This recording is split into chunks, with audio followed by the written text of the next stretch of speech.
नमस्कार, संसद टीवी में आपका स्वागत है। मैं हूं प्रतिबिंब शर्मा। संसद के बजट सत्र के दूसरे चरण के दूसरे सप्ताह की आज से शुरुआत हो रही है। सदन की कार्रवाई शुरू होने से पहले हम हाजिर हैं दोनों सदनों में आज होने वाले कामकाज का पूरा ब्यौरा लेकर हमारे खास कार्यक्रम संसद में आज के साथ। हम आपको बताएंगे कि दोनों सदनों के एजेंडे में कौन कौन से महत्व के कामकाज शामिल हैं। ये भी दिखाएंगे कि किन संसदीय समितियों की रिपोर्ट्स रखी जानी है और प्रश्नकाल के दौरान सांसद कौन कौन से सवाल पूछने वाले हैं। इसके अलावा दोनों सदनों में आज सत्ता पक्ष और विपक्ष की क्या रणनीति रहने वाली है, उस पर भी रहेगी हमारी नजर। संसद के एजेंडे से जुड़ा हर अपडेट देने के लिए संसद भवन परिसर में मौजूद हैं हमारे संवाददाता पवन कुमार शर्मा, जो हमें लोकसभा से जुड़ा अपडेट देंगे। साथ ही हमारे साथ नव विक्रम सिंह भी जुड़े हुए हैं, जो हमें राज्यसभा से जुड़ा हुआ अपडेट देने वाले हैं। वहीं स्टूडियो में हमारे साथ मौजूद हैं दो माननीय सांसद, सुमित्रानंद सरस्वती जी, बीजेपी के माननीय सांसद लोकसभा। साथ ही हमारे साथ निरंजन विशी जी हैं, जो कि बीजेडी के राज्यसभा सांसद हैं, और राशन लाल गौड़ हैं, वरिष्ठ पत्रकार, जो संसद की कार्रवाई पर पैनी निगाह रखते हैं। संसद में आज के एजेंडे पर आगे बढ़ने से पहले एक नजर डाल लेते हैं हेडलाइंस पर। लोकसभा में आज साल 2023-24 के लिए जम्मू कश्मीर संघ राज्य क्षेत्र के लिए बजट पर होगी सामान्य चर्चा। साथ ही रेल मंत्रालय और ग्रामीण विकास और पंचायती राज मंत्रालय के नियंत्रणाधीन अनुदानों की मांगों पर चर्चा होना भी कार्यसूची में शामिल। राज्यसभा की कार्यसूची में कौशल विकास और उद्यमशीलता मंत्रालय, वस्त्र मंत्रालय और मत्स्य पालन, पशुपालन और डेयरी मंत्रालय के कामकाज पर चर्चा की जानी है। साथ ही सदन में पेश होंगे कई अहम प्रतिवेदन भी। दोनों सदनों में प्रश्नकाल के दौरान कई अहम प्रश्न पूछे जाना सूचीबद्ध है। साथ ही शून्यकाल के दौरान सांसद उठाएंगे लोकहित से जुड़े हुए मुद्दे। चर्चा शुरू होने से पहले लोकसभा में आज यानी कि बजट सत्र के दूसरे चरण के छठे दिन क्या कुछ खास रहने वाला है, उस पर डाल लेते हैं नजर। लोकसभा की कार्यसूची में साल 2023-24 के लिए जम्मू कश्मीर संघ राज्य क्षेत्र के बजट पर सामान्य चर्चा होना सूचीबद्ध है। वित्तीय वर्ष 2023-24 के लिए जम्मू कश्मीर संघ राज्य क्षेत्र की अनुदानों की मांगों पर चर्चा और मतदान होना भी कार्यसूची में शामिल है। इसके साथ ही वित्तीय वर्ष 2022-23 के लिए जम्मू और कश्मीर संघ राज्य क्षेत्र की अनुदानों की अनुपूरक मांगों पर चर्चा और मतदान होना भी कार्यसूची में शामिल है। साथ ही साल 2022-23 के लिए अनुदानों की अनुपूरक मांगों के दूसरे बैच पर चर्चा और मतदान होना भी कार्यसूची में शामिल। बजट सत्र के दौरान विभिन्न मंत्रालयों के लिए आवंटित बजट पर चर्चा भी की जाती है और इसी क्रम में आज साल 2023-24 के लिए रेल मंत्रालय और ग्रामीण विकास और पंचायती राज मंत्रालय के नियंत्रणाधीन अनुदानों की मांगों पर चर्चा और मतदान होना भी कार्यसूची में शामिल है। साथ ही विधेयकों की संभावित सूची में 3 विनियोग विधेयक पेश किए जाने और विचार और पारित किए जाने के लिए शामिल हैं। संघीय कार्य मंत्रालय में राज्य मंत्री अर्जुन राम मेघवाल 20 मार्च 2023 से शुरू हो रहे सप्ताह के लिए सरकारी कार्य के बारे में सदन में वक्तव्य देंगे। वित्त राज्य मंत्री डॉक्टर भागवत कराड़ 4 अप्रैल 2022 को मंत्रालय से पूछे गए प्रश्न के उत्तर में शुद्धि संबंधी वक्तव्य सदन में देने वाले हैं। साथ ही सदन में प्रश्नकाल के दौरान अहम प्रश्न पूछे जाएंगे। विभिन्न और अहम पत्र सभा पटल पर रखे जाना और नियम 377 के अधीन लोकहित के मुद्दों पर चर्चा होना भी सूचीबद्ध है। इसके साथ ही लोकसभा में स्थायी समितियों के संबंधी कई अहम प्रतिवेदन और विवरण भी पेश किए जाएंगे। सांसद संतोष कुमार गंगवार सरकारी क्षेत्र के उपक्रमों संबंधी समिति का प्रतिवेदन पेश करेंगे। सांसद पी चौधरी जन विश्वास उपबंधों का संशोधन विधेयक 2022 संबंधी संयुक्त समिति का प्रतिवेदन भी पेश करने वाले हैं। सांसद डॉक्टर किरीट प्रेमचंद्र सोलंकी अनुसूचित जातियों तथा अनुसूचित जनजातियों के कल्याण संबंधी समिति का विवरण पेश करेंगे। सांसद राजीव रंजन सिंह उर्फ ललन सिंह आवासन और शहरी कार्य संबंधी स्थायी समिति के प्रतिवेदन पेश करने वाले हैं। सांसद परबत भाई सवा भाई पटेल जल संसाधन संबंधी स्थायी समिति के प्रतिवेदन पेश करेंगे। सांसद विष्णु दयाल राम गृह कार्य संबंधी स्थायी समिति के प्रतिवेदन पेश करने वाले हैं। सांसद डॉक्टर ढाल सिंह बिसेन विज्ञान और प्रौद्योगिकी, पर्यावरण, वन और जलवायु परिवर्तन संबंधी स्थायी समिति के प्रतिवेदन पेश करेंगे। सांसद डॉक्टर कृष्णपाल सिंह यादव स्वास्थ्य और परिवार कल्याण संबंधी स्थायी समिति के प्रतिवेदन पेश करेंगे और सांसद सुरेश कुमार पुजारी कार्मिक लोक शिकायत विधि संबंधी स्थायी समिति के प्रतिवेदन पेश करने वाले हैं। सीधा रुख करेंगे अपने सहयोगी पवन कुमार शर्मा का। पवन कुमार शर्मा, हमने मोटे तौर पर तो बता दिया है कार्यसूची में क्या कुछ खास रहने वाला है, बारीकी से अगर जानकारी हासिल करने की कोशिश करें क्या कुछ रहने वाला है इस बजट सत्र के दूसरे चरण के दूसरे सप्ताह के पहले दिन। प्रतिबिंब, आज का दिन जो है बहुत गहमा गहमी रहने वाला है, संसद के अंदर भी और संसद के बाहर भी। संसद के बाहर की बात करूं तो रामलीला मैदान में आज किसानों का जो है वो इकट्ठा हो रहे हैं, तो इस लिहाज से क्योंकि वो विरोध में इकट्ठा हो रहे हैं तो ये एक बड़ा इवेंट है। साथ ही जापान के प्रधानमंत्री जो हैं वो भारत यात्रा पे हैं, तो ये बाहर का है। अंदर तो गतिरोध बना हुआ है। प्रतिबिंब, हमने देखा कि पिछला हफ्ता जो है कोई ज्यादा कार्यवाही जो है वो नहीं चली संसद के दोनों सदनों में।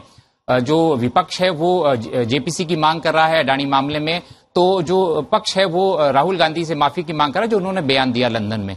तो ये गतिरोध बना हुआ है और क्योंकि बहुत सारी चीजें लिस्टेड हैं आज भी प्रतिबिंब, तो उम्मीद है क्योंकि समय भी एक सप्ताह बीत चुका है इस सेशन का, तो अगर जो बजट पे चर्चा होती है, अनुदान मांगों पे चर्चा होती है, तो वो आज पूरी उम्मीद है कि पार्लियामेंट चलेगी आज। और विभिन्न स्तर पर जो है पार्टियों के बीच में और सरकार की तरफ से भी कोशिशें होती हैं कि ये सदन की कार्रवाई चली जाए। और सभी सांसदों ने, लोकसभा स्पीकर समेत जो है, चाहे राज्यसभा के चेयरमैन, वो चिंता जाहिर कर चुके हैं कि देश की जनता देख रही है और ये सदन की कार्रवाई चलनी चाहिए, जनता के पक्ष में ही है। आज की कार्यसूची की बात करूं, जैसा आपने बताया कि 9 रिपोर्ट है बड़ी प्रतिबिंब जी, जैसा आपने बताया कि पब्लिक अंडरटेकिंग है और वेलफेयर ऑफ एससी और एसटी है, हाउसिंग अर्बन अफेयर्स है, वाटर रिसोर्सेज है, होम अफेयर्स है, ये सारे महत्वपूर्ण प्रतिवेदन रहते हैं। तो 9 प्रतिवेदन जो है आज लोकसभा में संसद के पटल पर रखा जाएंगे।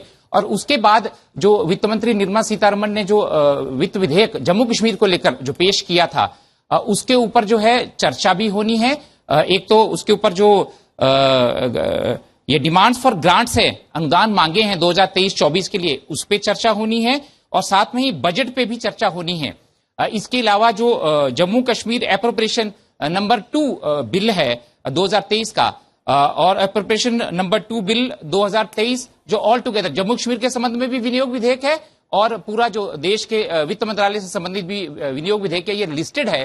तो ये महत्वपूर्ण चीजें आज लिस्ट में है प्रतिबिंब जी। और इसके अलावा जो है कि जो यूनियन बजट पेश किया गया था उसके ऊपर भी यूनियन बजट पर चर्चा है और उसमें डिमांड फॉर ग्रांट्स पे, क्योंकि ये दूसरा चरण है बजट सेशन का, तो इस दौरान जो है ministry of railways, rural development और पंचायती राज ये लिस्टेड है। इनकी जो अनुदान मांगे हैं इस पर आज जो चर्चा है वो लिस्टेड है। उम्मीद है महत्वपूर्ण, जैसे हम जानते हैं कि रेलवेज है, देश से जुड़ा हुआ मामला है, जनता हर रोज ट्रैवल करती है, करोड़ों लोग ट्रैवल करते हैं। अगर रूरल डेवलपमेंट, ग्रामीण विकास की बात हो, चाहे पंचायती राज की बात हो, उसको सशक्त करने की बात हमेशा ही होती रही है और भारत में हो भी रहा है। तो ये महत्वपूर्ण अनुदान मांगे, महत्वपूर्ण ये मंत्रालय हैं और इनके अनुदान मांगों पे चर्चा हो, सभी पार्टियां भाग लेना चाहती हैं क्योंकि सभी जो है देश की जनता के कल्याण के लिए संसद है ये, और लोक कल्याणकारी योजनाएं जो भी चलती हैं संसद से चाहे सरकार की तरफ से, उस पे संसद में चर्चा हो, लोगों की चर्चा हो, क्योंकि लोकतंत्र का मंदिर है, जनता का प्रतिनिधित्व इस लोअर सदन लोकसभा में होता है।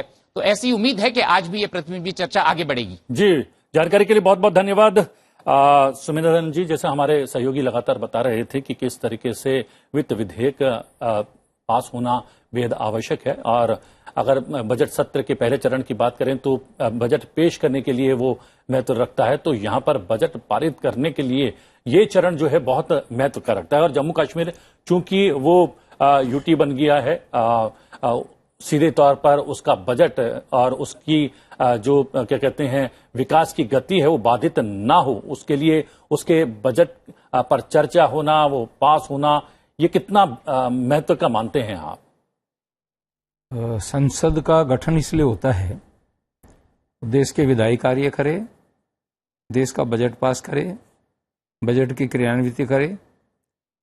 और आज जो खास तौर से जम्मू और कश्मीर का बजट हमारे गजट के अंदर है, उसका पास होना बहुत ही महत्वपूर्ण है, क्योंकि जम्मू कश्मीर पिछले दिनों केंद्र शासित राज्यों की श्रेणी में है और केंद्र शासित राज्यों का बजट होता है वो प्राय पार्लियामेंट में ही पास होता है, इसके बाद ही वहां पर खर्च हो पाता है। तो मेरी दृष्टि से मैं आशा करता हूं कि आज सभी पक्ष मिलकर के और इस महत्वपूर्ण कार्य को करेंगे, ताकि जम्मू कश्मीर के अंदर बहुत लंबे समय के बाद में एक वातावरण अच्छा बना है, वहां लोग भी निवेश कर रहे हैं, शांति भी बनी है, उग्रवाद भी कम हुआ है, लोगों के अंदर भी एक गतिविधि एक्टिविटीज प्रारंभ हुई है। तो मुझे बड़ी आशा है कि आज ये कार्यक्रम होगा, बजट पर चर्चा होगी, बजट पास होगा और सभी लोग इसमें साथ देंगे। जी जी विशी जी, हम लगातार ये चर्चा करते हैं कि बीजेपी के तमाम सांसद गुण और दोष के आधार पर जो है व्यवहार करते हैं सदन के भीतर, और ये दूसरा सप्ताह शुरू हो रहा है बजट सत्र के दूसरे चरण की अगर बात करें तो जैसा कि वित्त विधेयकों की बात है वो पारित होने बहुत जरूरी है। जम्मू कश्मीर एक बहुत ही महत्व का क्षेत्र है देश के हिसाब से देखा जाए तो, और वहां जो विकास की बयार शुरू हुई है वो बाधित ना हो, उसके लिए बजट पर चर्चा होना और उसके अनुपूरक अनुदान मांगे भी बाकी हैं, उस पर भी बातचीत होना, चर्चा होना और उसे पारित होना कितना महत्व रखता है आपके लिए? और देखने वाली बात यह है कि आज बजट सेशन चलेगा, ठीक ढंग से चलेगा, हम पॉजिटिव आशा करते हैं। और हमारा उड़ीसा के मुख्यमंत्री, माननीय मुख्यमंत्री श्रीयुक्त नवीन पटनायक भी चाहते हैं कि देश का विकास, उड़ीसा का विकास, और ये जो आज बिल आने वाली है, बजट का डिस्कशन पास करने वाली है जम्मू कश्मीर के बारे में, वास्तविक को जम्मू कश्मीर अभी उसका जम्मू कश्मीर का विकास के लिए उसका बजट पास करना है और विकास के लिए काम करना है, बहुत ज़रूरी है। और उसमें हमारा समर्थन है, हमारा मुख्यमंत्री का भी समर्थन है। हमको डेवलपमेंट के लिए जो बजट है, डिबेट है, डिस्कशन है, डेलिब्रेशन है, उसमें हमको सपोर्ट करने के लिए भी पॉजिटिव डायरेक्शन दिए हैं। तो देश का विकास अभी ज़रूरी है। हमारा जो फ्रीडम फाइटर थे उसका जो आशा आकांक्षा था, डॉक्टर B.R. अम्बेडकर का, सरदार वल्लभ भाई पटेल का, महात्मा गांधी का, हमारे बिरसा मुंडा का, जयपाल सिंह मुंडा का, तो जितना भी है भारत देश का, उसका हमारे भारत देश का विकास के लिए सब चाहते हैं। और ये भारत का विश्व का सबसे बड़ा जो सर्वोच्च पवित्र सदन है हमारा पार्लियामेंट, और सब जितने मान्यवर सांसद हैं लोकसभा का, राज्यसभा का, वो सब जानते हैं कि कैसे समाधान करना है देश का विकास के लिए, कैसे बजट पास करना है रूरल डेवलपमेंट के लिए, क्योंकि भारत एक बड़ा देश है। और ये हम पढ़ते थे बचपन में कि India is a big country with poor people. तो 80% पीपुल जो है भारत का ग्रामीण में रहते हैं, गांव में रहते हैं, और किसान भी हैं। तो उसका विकास जरूरी है। वो जो बिजली, सड़क, पानी और फूड, क्लॉथ, शेल्टर, अभी लोग मांग कर रहे हैं कि हमको अच्छी शिक्षा, जो higher education, quality education, technical education, professional education, vocational education चाहिए। और जो राइट टू एजुकेशन है उसको 14 साल तक के फ्री एजुकेशन देते हैं बहुत स्टेट गवर्नमेंट, सेंट्रल गवर्नमेंट। वो भी अभी चिंताजनक बात है कि हायर एजुकेशन चाहिए तो लोगों को up to graduation right to education में फ्री एजुकेशन देना चाहिए।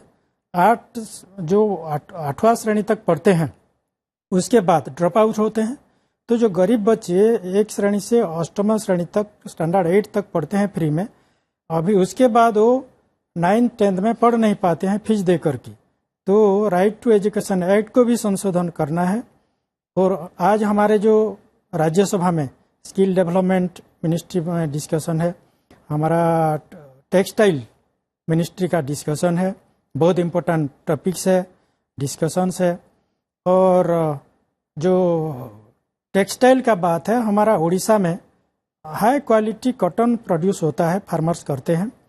और लेकिन हमारा उड़ीसा में टेक्सटाइल कॉटन फैक्ट्री नहीं है, टेक्सटाइल कॉटन इंडस्ट्री नहीं है, जिनिंग मिल है, स्पिनिंग मिल नहीं है, वेवर्स बहुत है, एक्सपीरियंस वेटरन वेवर्स है, लेकिन वहाँ इंडस्ट्री फैक्ट्री नहीं होने के कारण हमारा विकास बाधा प्राप्त होता है। उसमें हमारा भी चर्चा करना आज है। तो आज हम आशा करते हैं बहुत सत्ता पक्ष और विपक्ष दल मिलकर आज संसद चलाएंगे, क्योंकि ऐसी बड़ी बात नहीं है। देश के आगे हमारा विकास, हमारा डेवलपमेंट, देश का डेवलपमेंट बहुत महत्वपूर्ण भूमिका है। हमारा संसदों का जो पार्लियामेंट, हमारा लोकसभा का ऑनरेबल मेंबर्स हैं, राज्यसभा का ऑनरेबल एमपी हैं, सबका आज गुरुत्वपूर्ण भूमिका है। तो निश्चित तौर पे हमारा संसद ठीक ढंग से चलेगा। जी, ये तो बात हो गई जो आज राज्यसभा के भीतर विभिन्न मंत्रालयों के कामकाज पर चर्चा होनी है। इसके अलावा वित्त वर्ष रचनलाल गौड़ जी 2022-23 के लिए जम्मू और कश्मीर के संघ राज्य क्षेत्र की अनुदानों की अनुपूरक मांगों पर भी चर्चा होगी, यानी कि जो खर्चा हो चुका है उस पर भी चर्चा है।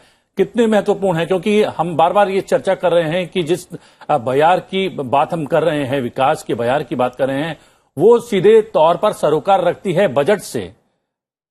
जी देखिए, अगस्त 2019 में जब वहाँ यूटी का निर्माण हुआ, गठन हुआ, और तब से लेकर ये चौथा बजट है जो संसद में आया। 13 मार्च को वित्त मंत्री ने पेश किया और आज उस पर डिस्कशन होगा।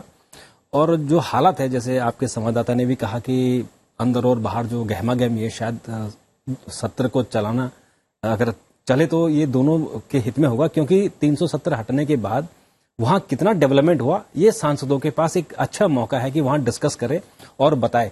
तो पिछली बार से और इस बार में जो 1,18,000 करोड़ रुपए का बजट पेश किया था, यानी बजट में बढ़ोतरी हो रही है और फोकस किया गया कि एम्प्लॉयमेंट जनरेशन कैसे हो, वहां सड़कों का निर्माण हो, इंफ्रास्ट्रक्चर डेवलपमेंट हो।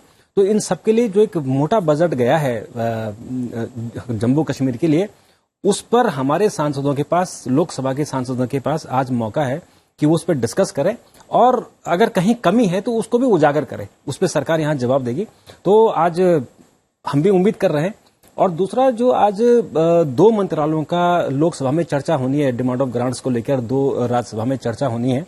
तो सामान्य तौर पर 8 मंत्रालयों पर चर्चा होती है और उसके बाद गिलोटिन पास होता है। तो ये हमारे पास अभी 2 हफ्ते हैं। इन 2 हफ्तों में डिमांड ऑफ ग्रांट्स पे भी चर्चा हो जाए और फिर वित्त विधेयक पर चर्चा होगी। लेकिन सवाल वही है कि सदन सुचारू रूप से चले, सरकार और जो विपक्ष है उनके बीच जो मतभेद हैं वो खत्म हो, तो फिर देशवासी जैसे उम्मीद कर रहे हैं कि बहुत अच्छी चर्चा हो और उनकी जो समस्या है उनका समाधान निकले। जी, ये एक बात यहाँ पर आइए सुमिता दंड जी, कि अलग अलग जो रेलवे और ग्रामीण विकास के अनुदानों पर चर्चा होनी है। रेलवे को लेकर विपक्ष बार बार ये सवाल भी उठाता रहा है कि जैसे पहले रेलवे का बजट अलग से पेश किया जाता था, पारित किया जाता था, उसको फिर से जो है जो समाहित बजट है रेलवे का, उसको फिर से अलग से जो है पेश किया जाना चाहिए, पारित किया जाना चाहिए। क्या इस पर भी इस जो है चर्चा के दौरान इस बिंदु पर भी कहीं प्रकाश डाला जाएगा, आपको लगता है, या डाला जाना चाहिए? देश के विकास में रेलवे का अपना एक बहुत बड़ा महत्व है और भारत का रेलवे आज दुनिया की बहुत महत्वपूर्ण एक कड़ी है। सारा विश्व भारत की तरफ देख रहा है। आज भारत में वंदे भारत ट्रेन है और दूसरी ट्रेनें हैं वो चल रही हैं। माननीय प्रधानमंत्री जी के नेतृत्व में रेल मंत्री अश्विनी वैष्णव जी ने जिस प्रकार से रेलवे के क्षेत्र में काम किया है, मैं मेरी अपनी बात बता देता हूं कि 14 में जब मैं सांसद बना था तो मेरी लोकसभा में केवल 12 ट्रेनें चलती थी। आज वहां 37 ट्रेनें चल रही हैं। तो ट्रेन पर जो विकास हुआ है और पूरा का पूरा इलेक्ट्रिक हो गया है। कभी मीटर गेज होता था, आज ब्रॉड गेज भी हुआ है और इलेक्ट्रिक भी हुआ है। तो इलेक्ट्रिक के दृष्टिकोण से तो रेलवे बहुत महत्वपूर्ण है। इसमें जो खासतौर से हमारा चाहे सवारी गाड़ियां हैं, चाहे वो गुड्स की गाड़ियां हैं, देश के एक दूसरे स्थान के ऊपर सामान को लाने ले जाने में, व्यापार में भी, खाद्य सामग्री में भी देश के लोगों की आवश्यकताओं के लिए रेलवे का बहुत महत्वपूर्ण है। जी जी, कुछ नई पहल माननीय प्रधानमंत्री जी ने की है। जी जी जी, जैसे कि रेलवे का बजट अलग आता था, उसमें एक सीमा निश्चित हो जाती थी। अब क्या है कि रेलवे के विकास के काम हो रहे हैं, इसलिए अनुपूरक मांगों के माध्यम से यदि और कहीं आवश्यकता पड़ती है तो वो बजट दे दिया जाता है। इसी तरह ग्रामीण विकास मंत्रालय जो है ना, भारत की एक धुरी है। गांव का विकास नहीं होगा तो देश का विकास नहीं हो सकता। आज भी हमारी 70% के लगभग आबादी जो है वो गाँव में बसती है और गांव का आदमी जितना संपन्न होगा, शिक्षित होगा, विकसित होगा, उतना ही देश आगे बढ़ेगा। हमारी जीडीपी की ग्रोथ के अंदर भी कृषि मंत्रालय का बहुत महत्वपूर्ण रहा है, जिसका सीधा सीधा संबंध गांव से है। तो ये दोनों ही मंत्रालय भारत के विकास में बहुत महत्वपूर्ण हैं और इनकी जो अनुदान मांगे हैं और बजट है उसके ऊपर चर्चा होना बहुत महत्वपूर्ण है। बहुत से कार्यक्रम इस प्रकार के रेलवे के चल रहे हैं, अनेक टनल बन रही हैं, हमारे देश के प्रत्येक कोने तक आज रेलवे पहुंचाने का प्रयास किया जा रहा है, चाहे वो पूर्वोत्तर का क्षेत्र है, चाहे J&K का क्षेत्र है, चाहे वो अरुणाचल पूरा का पूरा क्षेत्र जो था, जो वंचित था रेलवे से। हमारी सेनाओं को बड़ी दिक्कत होती थी, पहुंचने में 12-12, 14-14 घंटे लगते थे, आज वो 2 घंटे में पहुंच जाएंगे। तो ये बहुत ही सुरक्षा की दृष्टि से भी, आर्थिक दृष्टि से भी और भी बहुत महत्वपूर्ण दृष्टि से महत्वपूर्ण है। इसको पास करना चाहिए, मेरा ये निवेदन है और प्रयास होगा सरकार का कि ये दोनों ही मंत्रालयों के जो बजट है उस पर चर्चा होकर के उसको पास करवाया जाए। जी जी, और महत्व की अगर बात करें तो प्रश्नकाल का अपना महत्व है। प्रश्नकाल के दौरान आज लोकसभा में शिक्षा मंत्रालय से 7 प्रश्न पूछे जाने वाले हैं। शिक्षा मंत्रालय से दिव्यांगजनों हेतु शैक्षणिक संस्थानों की कमी से संबंधित प्रश्न पूछा जाएगा। प्रश्न के माध्यम से सुगम्य भारत अभियान की वर्तमान स्थिति के बारे में भी पूछा जाने वाला है। इसके साथ ही प्रश्नकाल के दौरान पर्यटन मंत्रालय से भी एक महत्व का प्रश्न पूछा जाने वाला है। मंत्रालय से आंध्र प्रदेश में प्रसाद योजना के अंतर्गत चयनित परियोजनाओं के संबंध में प्रश्न पूछा जाएगा। परियोजना की वर्तमान स्थिति और इसमें खर्च धनराशि के बारे में जानकारी भी मांगी जाएगी। रुक करेंगे अपने सहयोगी पवन कुमार शर्मा का। पवन, प्रश्नकाल के बारे में बार बार ये चर्चा होती है कि सत्ता पक्ष और विपक्ष में ये कंसेंस बना हुआ है कि कुछ भी हो प्रश्नकाल बाधित ना हो, लेकिन प्रश्नकाल बाधित हो रहा है। लेकिन अगर आज के प्रश्नकाल की बात करें, कुछ प्रश्नों का जिक्र हमने यहां पर कर दिया है, दर्शकों को दिखा भी दिया है। और कौन कौन से महत्व के प्रश्न आज लोकसभा के भीतर पूछे जाने हैं?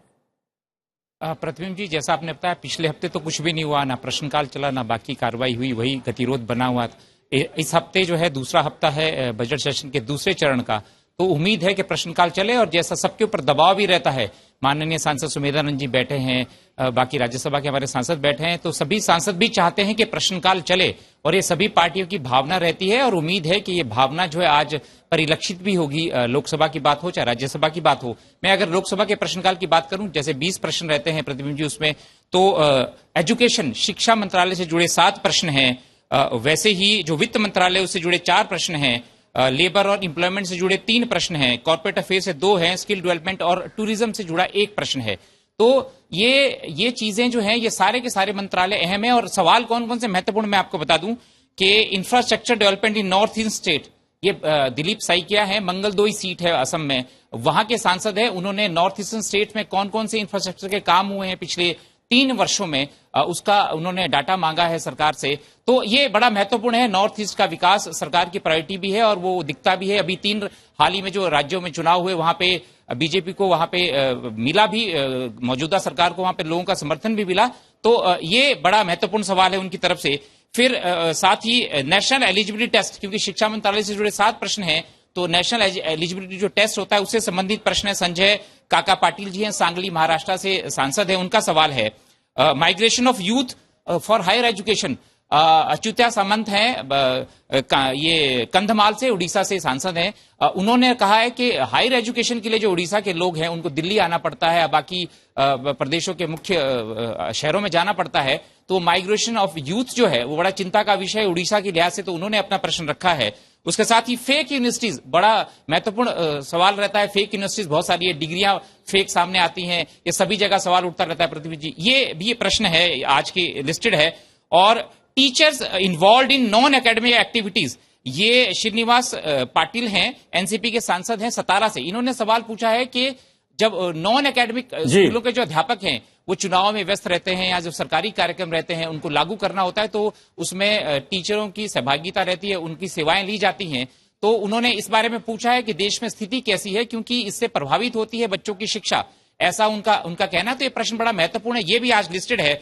और इसके साथ ही smuggling of gold and silver और नोटबंदी से जुड़े हुए भी प्रश्न हैं। तो ये सारे के सारे सीधा जनता से जुड़े हुए प्रश्न रहते हैं। और इन जनता से जुड़े हुए प्रश्नों के बारे में अपने पैनलिस्ट से भी हम चर्चा कर लेते हैं पवन, लेकिन आपने प्रकाश डाला कि प्रश्नकाल में कौन से महत्व के प्रश्न पूछे जाएंगे। बहुत बहुत धन्यवाद सुमिधानंद जी। यहां पर शिक्षा मंत्रालय से सर्वाधिक प्रश्न आज पूछे जाने वाले हैं, जिसमें एक प्रश्न जो है कई राज्यों में स्थिति ऐसी है कि या तो वहां पर स्कूल नहीं है, स्कूल हैं तो दूर हैं, या फिर स्कूलों की स्थिति ऐसी नहीं है कि वहां पर उस तरीके की पढ़ाई हो सके, तो दूसरे राज्यों में पढ़ाई के लिए या अलग अलग शहरों में जो है जाना पड़ता है छात्रों को पढ़ाई के लिए। ये एक दिक्कत है। इस दिक्कत में सुधार लाने का कोई प्रयास सरकार ने गत वर्षों में किया है तो वो क्या कुछ कदम उठाए गए? प्रतिबिंब जी, ये आपने बहुत ही अच्छी बात पूछी है और आज के ये प्रश्नकाल के अंदर भी ये विषय आना है। भारत सरकार इस बात के लिए बहुत ही जागरूक है।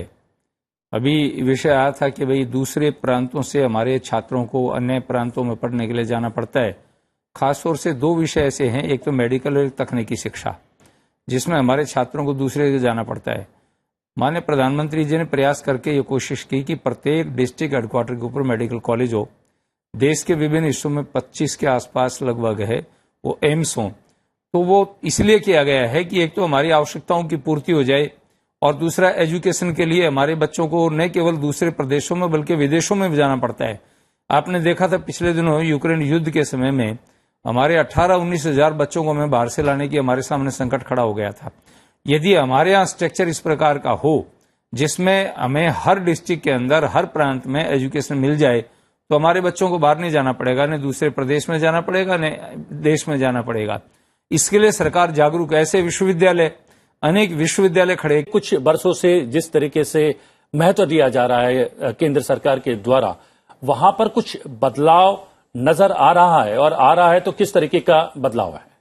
देखिए, पहले नॉर्थ ईस्ट को इग्नोर किया जाता था और इसलिए नॉर्थ ईस्ट के लोग कहीं हमसे जो मुख्य धारा से अपने आप को उपेक्षित महसूस करते थे। लेकिन अभी जो मैंडेटरी हो गया है कि हर मंत्रालय के बजट में से 10% नॉर्थ ईस्ट के लिए खर्च करना है। मंत्रालय का जो नॉर्थ ईस्ट का बजट होगा वो अलग होगा, उसके अलावा 10% हर मंत्रालय की तरफ से होगा। तो इसका क्या फायदा हुआ कि पूरे नॉर्थ ईस्ट में इंफ्रास्ट्रक्चर बहुत तेजी से बढ़ा है, जगह जगह सड़कें बढ़ी है, कनेक्टिविटी बढ़ी है। तो उससे अभी जैसे प्रधानमंत्री जी ने भी खुद ही कहा जब मेघालय के चुनाव और अभी त्रिपुरा के हुए थे कि कितने बड़ी संख्या में जो नॉर्थ ईस्ट के लोग और यहाँ के जो मुख्य धारा के लोग हैं वो आपस में मिले हैं और एक दूसरे का विकास की तरफ उन दोनों ने हाथ बढ़ाया है जी। तो उससे क्या हुआ कि एक तो वहां विकास हुआ, लोगों को रोजगार मिला, वहां इंफ्रास्ट्रक्चर डेवलप हुआ, और जो लोग वहां से माइग्रेट करना चाहते थे वो वहां उनकी पॉपुलेशन रुकी है।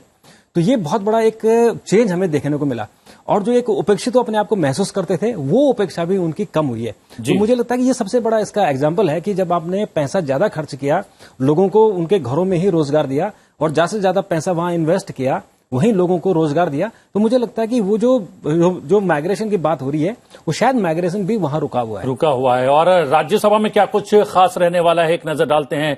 राज्यसभा की आज क्या आएगी? सदन में प्रश्नकाल के दौरान अहम प्रश्न पूछे जाएंगे। नियम 377 के अधीन सदस्य लोकहित से जुड़े मुद्दों को उठाएंगे और साथ ही सदन के पटल पर अहम पत्र भी रखे जाना कार्यसूची में शामिल है। राज्यसभा की कार्यसूची में कई अहम प्रतिवेदन और प्रस्ताव भी पेश किए जाना सूचीबद्ध है। सांसद कामाख्या प्रसाद तासा अनुसूचित जातियों और अनुसूचित जनजातियों के कल्याण संबंधी समिति के अध्ययन दौरे का प्रतिवेदन और विवरण पेश करेंगे, और डॉक्टर अनिल जैन सरकारी उपक्रमों संबंधी समिति का प्रतिवेदन पेश करने वाले हैं। सीधा रुख करते हैं अपने सहयोगी नवविक्रम का। नवविक्रम, दूसरे सप्ताह का पहला दिन है। अगर बात करें बजट सत्र के दूसरे चरण की, कितना खास रहने वाला है राज्यसभा के भीतर? बिल्कुल प्रतिबिंब, आज की अगर हम बात करें तो बेहद खास दिन है आज, क्योंकि अगर हम मिनिस्ट्रीज के कामकाज पर चर्चा अगर होती है, देखिए सबसे पहली तो जो मिनिस्ट्री ऑफ फिस्कल डेवलपमेंट के कामकाज पर चर्चा होगी वो बेहद अहम है, क्योंकि देश में करीब 65% से ज्यादा युवा जो कामकाजी आयु वर्ग का है, को लेकर खास तौर पर ये स्किल डेवलपमेंट मंत्रालय का गठन किया गया था, कौशल भारत को लेकर योजनाएं बनाई गई थी और उसमें 40 से ज्यादा पाठ्यक्रम हैं करीब। तो मिनिस्ट्री ऑफ स्किल डेवलपमेंट को लेकर जो चर्चा है वो बेहद अहम है, क्योंकि आप समझ सकते हैं क्योंकि रोजगार एक बड़ा मुद्दा रहता है। ऐसे में सरकार ने कोशिश की थी कि जिन लोगों के पास हुनर है उन्हें और बेहतर हुनरमंद बनाया जाए, साथ ही जो लोग हुनरमंद होना चाहते हैं उनके लिए भी तमाम तरीके की योजनाएं बनाई गई थी। तो अब इस मिनिस्ट्री को लेकर, इसके कामकाज को लेकर चर्चा होनी है। ऐसे में ये बड़ा अहम हो जाता है कि उस मिनिस्ट्री का गांव देहात के क्षेत्र में कैसा काम है, लोग वो जितना अपेक्षा थी उतना पूरा कर पाए हैं, नहीं कर पाए हैं, ये चर्चा सदन में ही हो सकती है। तो ऐसे में ये बेहद अहम दिन है स्किल डेवलपमेंट मिनिस्ट्री के लिहाज से। साथ ही जैसा कि अभी हमारे जो मेहमान हैं और उड़ीसा से सांसद हैं, उन्होंने भी बताया टेक्सटाइल मिनिस्ट्री को लेकर एक चर्चा भी है। टेक्सटाइल मिनिस्ट्री जैसे हम अभी बीते दिनों देखें 7 मेगा टेक्सटाइल पार्क बनाने की सरकार ने घोषणा की थी और इससे जो वीवर्स है, साथ ही जो कि इस उद्योग से जुड़े हुए लोग हैं उनका बेहद फायदा होगा। अब जब जैसा कि सांसद ने भी कहा कि उड़ीसा में जो लोग हैं, उड़ीसा के जो टेक्सटाइल उद्योग से जुड़े हुए लोग हैं उनके लिए क्या हो सकता है। तो ऐसे में हर सदन में हर क्षेत्र के सांसद, राज्यसभा चूंकि काउंसिल ऑफ स्टेट है, राज्यों के प्रतिनिधि करते हैं, सांसद राज्यों के प्रतिनिधि हैं, ऐसे में कोशिश की जाती है कि राज्यों को लेकर अपनी बात रखें। जी, तो बेहद अहम दिन है। नवविक्रम, आपने बताया कि क्या कुछ सूचीबद्ध है। हम राज्यसभा में प्रश्नकाल में क्या कुछ आज प्रश्न पूछे जाने वाले हैं उस पर भी आपसे जो है बातचीत करेंगे। पहले कुछ मोटे तौर पर महत्वपूर्ण प्रश्नों के बारे में बता देते हैं अपने दर्शकों को। राज्यसभा में पूछे जाने वाले सवालों की अगर बात की जाए तो आवासन और शहरी कार्य मंत्रालय से आज 3 सवाल पूछे जाएंगे। इन सवालों में एक सवाल नागरिक अनुकूल शहरों के विकास के संबंध में पूछा जाना है। प्रश्न के माध्यम से स्मार्ट सिटी बनाने के लिए आधुनिक सौर ऊर्जा प्रौद्योगिकी के इस्तेमाल के बारे में भी जानकारी मांगी जाएगी। इसके साथ ही आज जल शक्ति मंत्रालय से भी 2 सवाल पूछे जाने हैं। इन सवालों में एक सवाल मिशन अमृत सरोवर के संबंध में पूछा जाना है। इस योजना के अंतर्गत देश में अब तक कितने सरोवरों को चुना जा चुका है, ये पूछा जाना है। साथ ही और कितने सरोवर बनाए जाने हैं, ये भी जानकारी मांगी जाएगी। नवविक्रम, ये कुछ प्रश्न हैं जो हमने दर्शकों के सामने रखे हैं, उनसे साझा किए हैं। इसके अलावा कौन कौन से मंत्रालयों से और अहम प्रश्न पूछे जाने हैं? जी बिल्कुल प्रतिबिंब, जैसा कि आपने बताया सिविल एविएशन से जुड़ा हुआ, साथ ही कोल मंत्रालय से जुड़ा हुआ और एक बड़ा मुद्दा जो एलपीजी के प्राइस को लेकर है, वो भी आज सदन में सवाल है। जो कि एलपीजी को लेकर कई बार विपक्ष मुद्दा बनाता रहा है, उसके प्राइस हाइक को लेकर मुद्दा बनाता रहा है। तो इसको लेकर भी सदन में जो समाजवादी पार्टी से सांसद हैं जावेद अली खान, उन्होंने सवाल पूछा है। इसके अलावा जो एक और सवाल मैं आपको बताना चाहूंगा बेहद अहम है। एक अमृत जो सरोवर हैं देश में, वाटर बॉडीज के जो उनके पुनर्उद्धार की जो बात हुई थी, चूंकि गांव देहात में हम देखते हैं कि जो वाटर लेवल लगातार नीचे जा रहा है, ऐसे में सरकार की योजना थी अमृत सरोवर, यानी जो देश में जो तालाब हैं उन्हें बेहतर करने की। तो उसमें कितनी सफलता हासिल हुई है, साथ ही उससे जुड़ा हुआ एक सवाल बहुत अहम है। विशाखापट्टनम मेट्रो रेल प्रोजेक्ट से जुड़ा हुआ एक सवाल है। इसके अलावा प्रोडक्शन ऑफ टॉयज, यानी जो हमारे यहाँ उत्पादन होता है छोटे बच्चों के खिलौनों का, वो अब ज्यादा से ज्यादा एक्सपोर्ट की दिशा में हम लोग जा रहे हैं कि हम लोग एक्सपोर्ट की जगह बल्कि इंपोर्ट कर रहे हैं, जबकि हमारा देश बहुत पहले से इस तरीके के खिलौने बना रहा था। तो उसे किस तरीके से संतुलित किया जा सकता है, इससे जुड़ा हुआ सवाल है। और मैं आपको बताना चाहूंगा एक और जो एमएसएमई से जुड़ा हुआ सवाल है, बेहद अहम सवाल है, क्योंकि कोविड काल में हमने देखा कि एमएसएमई उद्योग में उन लोगों को मुश्किलें आई।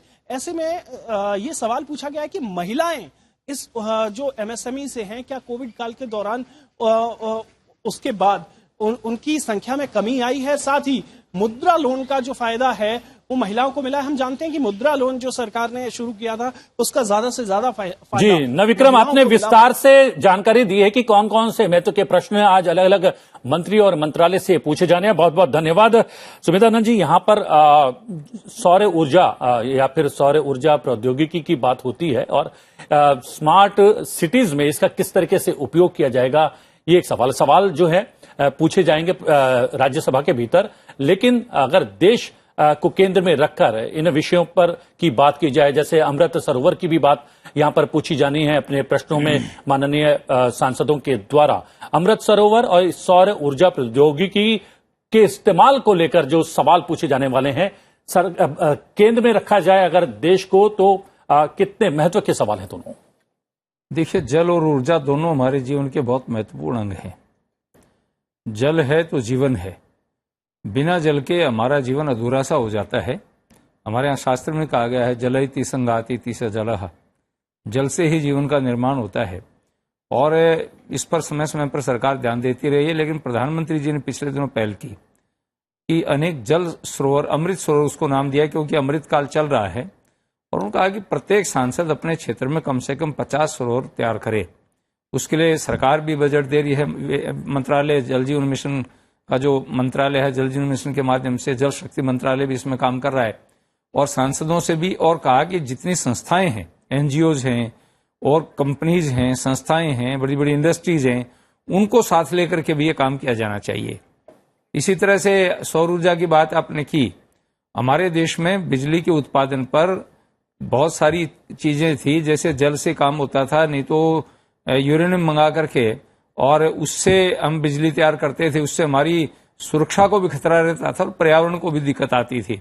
लेकिन कितने साल से सृष्टि के प्रारंभ से ही हमारे देश के अंदर इतना बड़ा एक ऊर्जा का स्रोत था, सौर ऊर्जा के रूप में उसका प्रयोग नहीं किया गया। और आज मुझे तो प्रसन्नता होती है कि राजस्थान सौर ऊर्जा का हब बन चुका है और भारत सरकार ने इसको बहुत महत्वपूर्ण स्थान दिया है।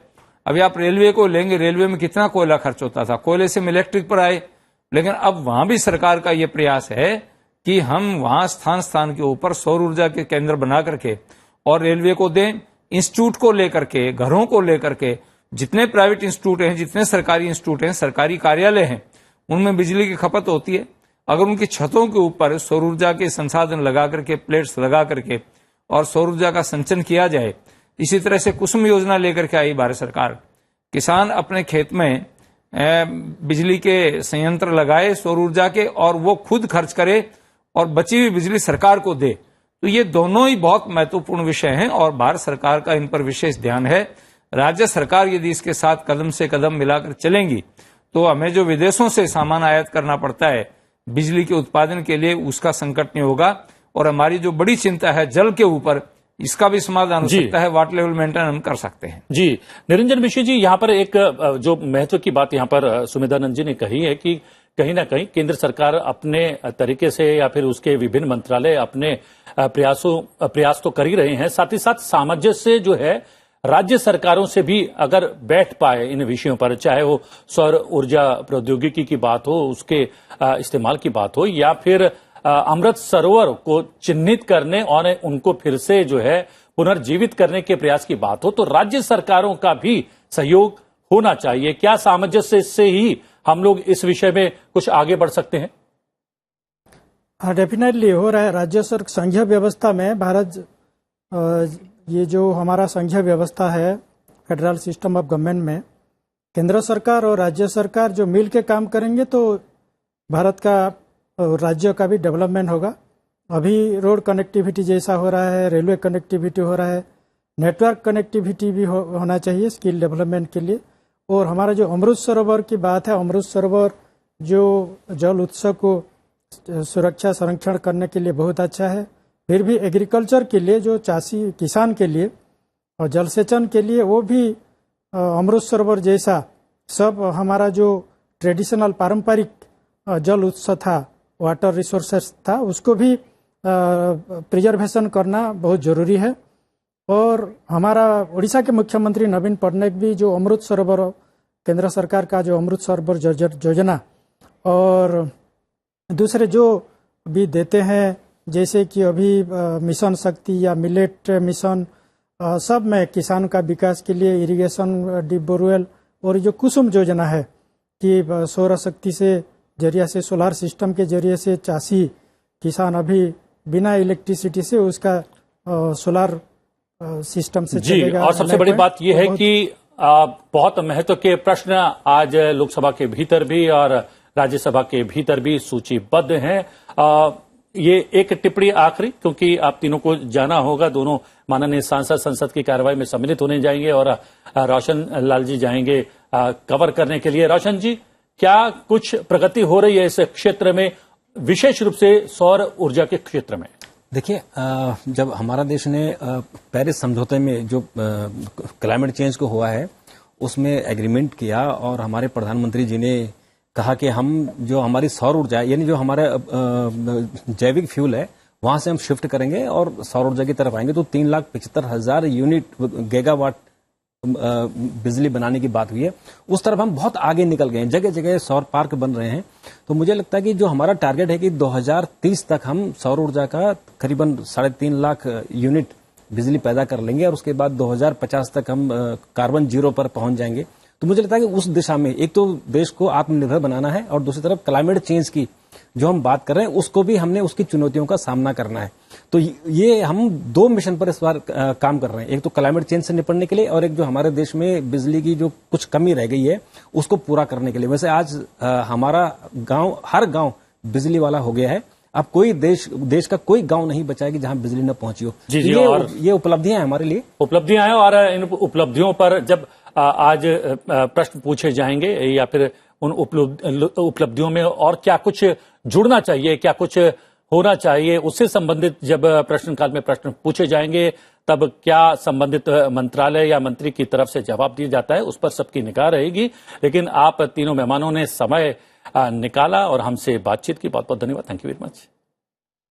बात करें लोकसभा की कार्यसूची में विधेयकों की संभावित सूची में आज 3 विनियोग विधेयक भी पेश किए जाने और विचार और पारित किए जाने के लिए सूचीबद्ध हैं। वित्त मंत्री निर्मला सीतारमण जम्मू और कश्मीर विनियोग संख्या 2 विधेयक 2023 को पेश करेंगी। साथ ही वो इस विधेयक को पारित किए जाने का प्रस्ताव भी सदन में रखने वाली हैं। इसके साथ ही वित्त मंत्री जम्मू और कश्मीर विनियोग विधेयक 2023 को पेश करेंगी। साथ ही वो इस विधेयक को पारित किए जाने का प्रस्ताव भी सदन में रखेंगी।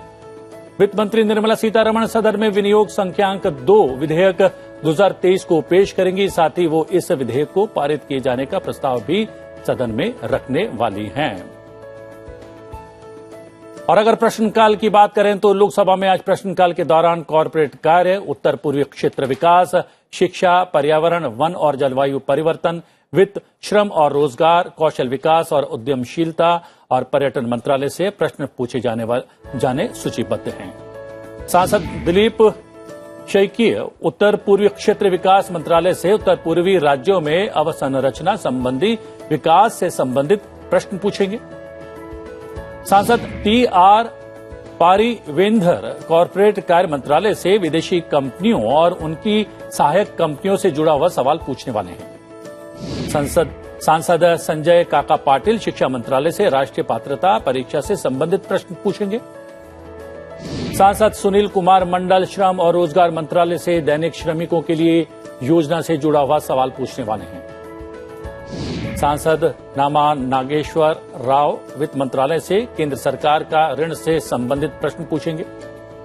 सांसद के सुधाकरन शिक्षा मंत्रालय से दिव्यांग जनों हेतु शैक्षणिक संस्थानों की कमी से जुड़ा हुआ सवाल पूछने वाले हैं। सांसद तपन कुमार गोगोई पर्यावरण, वन और जलवायु परिवर्तन मंत्रालय से हुरलोग पार गिबन अभ्यारण्य से संबंधित प्रश्न पूछने वाले हैं। सांसद प्रोफेसर अच्युतानंद सामंत शिक्षा मंत्रालय से युवाओं का उच्च शिक्षा के लिए पलायन से जुड़ा हुआ सवाल पूछेंगे। सांसद रेखा अरुण वर्मा श्रम और रोजगार मंत्रालय से प्रवासी मजदूरों का डेटाबेस से संबंधित सवाल पूछेंगी। सांसद भोला सिंह कॉरपोरेट कार्य मंत्रालय से सहारा इंडिया समूह द्वारा धोखाधड़ी से जुड़ा हुआ सवाल करने वाले हैं। सांसद श्रीनिवास दादा साहेब पाटिल शिक्षा मंत्रालय से गैर शैक्षणिक कार्यकलापों में लगे शिक्षक से संबंधित सवाल पूछेंगे। सांसद भोलानाथ बीपी सरोज शिक्षा मंत्रालय से फर्जी विश्वविद्यालय से जुड़ा हुआ सवाल पूछने वाले हैं। सांसद भरत राम मार्गनी पर्यटन मंत्रालय से आंध्र प्रदेश में प्रसाद योजना के अंतर्गत चयनित परियोजना से संबंधित सवाल पूछेंगे। सांसद रमेश चंद्र माझी वित्त मंत्रालय से ओडिशा में मुद्रा ऋण से जुड़ा हुआ सवाल पूछने वाले हैं। सांसद पूनमबेन हेमत भाई मॉडम कौशल विकास और उद्यमशीलता मंत्रालय से प्रधानमंत्री कौशल केंद्र से संबंधित सवाल करने वाली है। सांसद प्रोफेसर सौगत रॉय वित्त मंत्रालय से सोने और चांदी की तस्करी से जुड़ा हुआ सवाल पूछेंगे। सांसद डॉक्टर रमापति राम त्रिपाठी श्रम और रोजगार मंत्रालय से ESIC योजना की उपलब्धियों और उद्देश्य से संबंधित सवाल करने वाले हैं।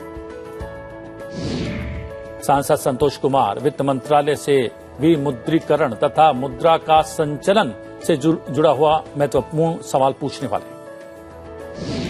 सांसद मंजू लता मंडल शिक्षा मंत्रालय से विश्वविद्यालय में अनुसंधान एवं विकास कार्यकलापों को बढ़ावा देने हेतु योजना से संबंधित प्रश्न करने वाली हैं। सांसद कलाबेन मोहन भाई देलकर शिक्षा मंत्रालय से सूचना और संचार प्रौद्योगिकी के माध्यम से राष्ट्रीय शिक्षा मिशन से जुड़ा हुआ सवाल पूछेंगी। राज्यसभा में आज कोयला, पेट्रोलियम और प्राकृतिक गैस, नागर विमानन योजना, जल शक्ति, संसदीय कार्य, इस्पात मंत्रालय सहित अन्य मंत्रालयों से जुड़े हुए सवाल पूछे जाने हैं। सांसद डॉक्टर CM रमेश कोयला मंत्रालय से प्रचुर मात्रा में कोयले की उपलब्धता वाले राज्यों से एकत्रित रॉयल्टी से जुड़ा हुआ सवाल पूछेंगे। सांसद जावेद अली खान पेट्रोलियम और प्राकृतिक गैस मंत्रालय से LPG की कीमतों में वृद्धि से जुड़ा हुआ सवाल पूछने वाले हैं। सांसद डॉक्टर शांतनु सेन नागर विमानन मंत्रालय से गुजरात में समुद्री विमान परियोजनाओं से जुड़ा हुआ सवाल करने वाले हैं। सांसद डॉक्टर मुथम्बी दुरे पेट्रोलियम और प्राकृतिक गैस मंत्रालय से पेट्रोलियम उत्पादों की कीमतों में वृद्धि से जुड़ा हुआ सवाल करने वाले हैं। सांसद शक्ति सिंह गोहिल नागर विमानन मंत्रालय से अहमदाबाद हवाई अड्डे पर यात्री सेवा शुल्क से जुड़ा हुआ एक सवाल पूछेंगे। सांसद GVL नरसिम्हा राव आवासन और शहरी कार्य मंत्रालय से विशाखापट्टनम के लिए मेट्रो रेल परियोजना को संस्वीकृति प्रदान करने से जुड़ा हुआ सवाल पूछने वाले हैं। सांसद धनंजय भीमराव महादिक सूक्ष्म लघु और मध्यम उद्यम मंत्रालय से खिलौने के घरेलू उत्पाद से जुड़ा हुआ सवाल पूछेंगे। सांसद प्रमोद तिवारी पेट्रोलियम और प्राकृतिक गैस मंत्रालय से पेट्रोलियम उत्पादों और GST लगाए जाने से जुड़ा हुआ सवाल पूछेंगे। सांसद संजय सिंह इस्पात मंत्रालय से सेल की परियोजनाओं में विलंब से जुड़ा हुआ सवाल करेंगे। सांसद सुजीत कुमार योजना मंत्रालय से ओडिशा का सतत विकास लक्ष्य सूचकांक में प्रदर्शन से जुड़ा हुआ सवाल पूछेंगे। सांसद तिरुचि शिवा सूक्ष्म लघु और मध्यम उद्यम मंत्रालय से सूक्ष्म लघु और मध्यम उद्यम में महिलाओं की भागीदारी से जुड़ा हुआ सवाल पूछने वाले हैं। सांसद नीरज डांगी जल शक्ति मंत्रालय से मिशन अमृत सरोवर से जुड़ा हुआ सवाल पूछेंगे।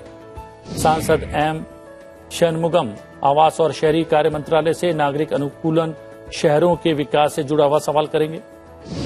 सांसद लुइजिनो जोएक्विम फिलेरो जल शक्ति मंत्रालय से गोवा में जल संरक्षण परियोजना से जुड़ा हुआ सवाल पूछने वाले हैं। सांसद डॉक्टर फौजिया खान आवासन और शहरी कार्य मंत्रालय से मलिन बस्तियों में रहने वाले लोगों को बेदखल किया जाने से जुड़ा हुआ सवाल पूछने वाले हैं।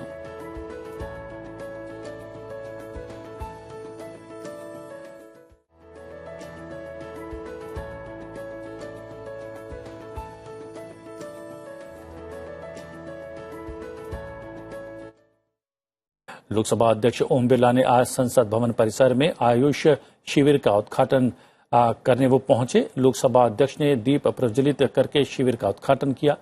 इस अवसर पर लोकसभा अध्यक्ष के अलावा केंद्रीय स्वास्थ्य राज्य मंत्री डॉक्टर भारती प्रवीण भी मौजूद रहीं।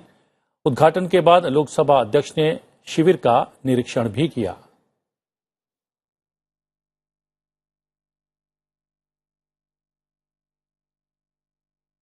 फिलहाल संसद में आज में इतना ही। अब से कुछ देर में लोकसभा और राज्यसभा की कार्रवाई शुरू होने जा रही है। संसद टीवी लोकसभा पर आप लोकसभा और संसद टीवी राज्यसभा पर आप राज्यसभा की कार्रवाई का सीधा प्रसारण देख सकते हैं। तो बने रहिए संसद टीवी के साथ। मुझे आज्ञा दीजिए। नमस्कार।